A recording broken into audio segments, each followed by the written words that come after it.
We turn now to Minnesota Democratic Congressman Dean Phillips, who might, in fact, be able to answer a question he's given some energy to. Are you going to run for president against Joe Biden?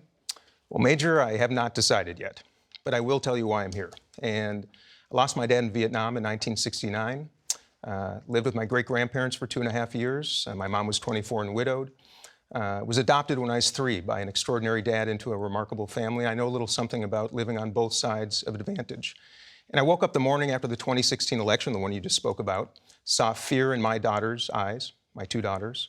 I recognized at that moment that millions of Americans have had that same fear for generations, and I promised them I would do something. I ran for Congress, and I ran a campaign that was about everybody being invited. That was my slogan. I listened to Democrats, Republicans, independents, and I discovered that everybody wants the same thing, everybody. We want to be safe, we want to have security, both economic and otherwise.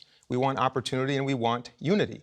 Serving our country in Congress has been a joy. I know you don't hear that too often. It has been a joy. And I've discovered that everybody in the middle, the massive majority of Americans, are sick of angertainment, telling us we're more divided than we really are. They're sick of members of Congress, state houses, attacking each other instead of attacking problems. They want their families back, their friendships back, their communities back. They want unity. And I want to give voice to them. And then secondly, I want to give voice to Democrats. I'm a lifelong, passionate Democrat, inspired by Hubert Humphrey and Martin Luther King. Democrats are telling me that they want not a coronation, but they want a competition. The New York Times poll from this week shows 55% of Democratic voters want some alternatives to the current people in the primary. 83% of those under 30, Democrats under 30, want alternatives, and about 76% of independents. So I just want to make my case. When are you going to decide? I think, well, let me get to my point. Okay. So if we don't heed... I've given you some room. Yes, you have. If we don't heed that call, shame on us. And the consequences, I believe, are going to be disastrous. So my call is to those who are well-positioned, well-prepared, of good character and competency, they know who they are, to jump in, because Democrats and the country need competition. It makes everything better. That's my call to them right now. So if they don't, you will? I'm not saying I will.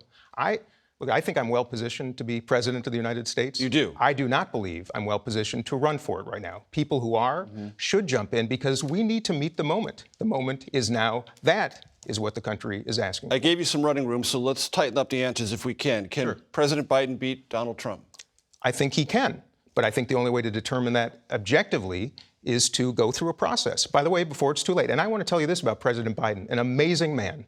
I love the man. He is competent. He is honorable. His integrity, I believe, is unvarnished. He has led this country through extraordinarily difficult times. This is not about him. This is about listening to people. And I'm afraid in this bubble here in Washington, people get real tone deaf real fast, and we should be listening. That's what this is about. It's my call to action. Assess Robert F. Kennedy Jr.'s campaign.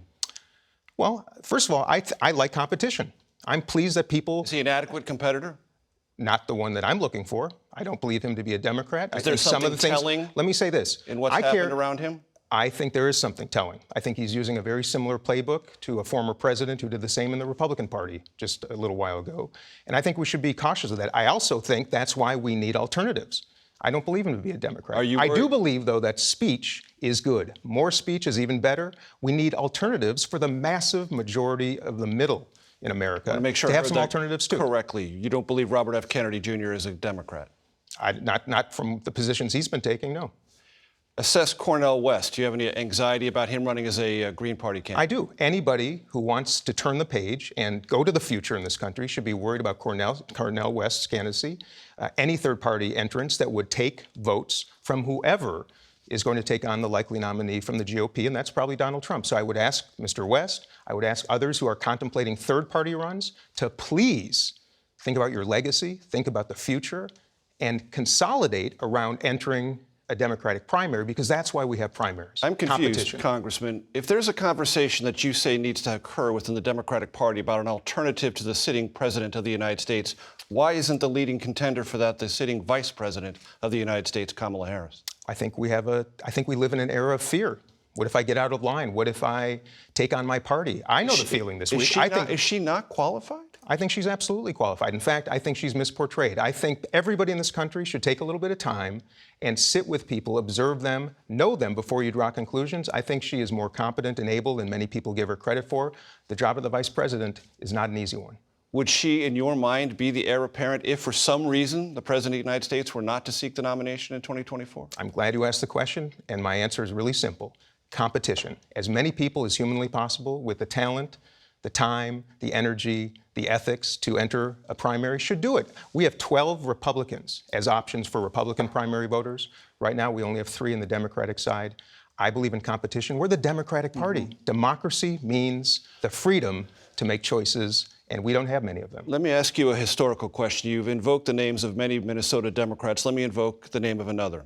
Eugene McCarthy ran in 1968 against a well-positioned president with a substantial record of accomplishment for Democratic Party agenda items. He said the reason he had to run was because of the overwhelming issue of Vietnam, that it had to be addressed.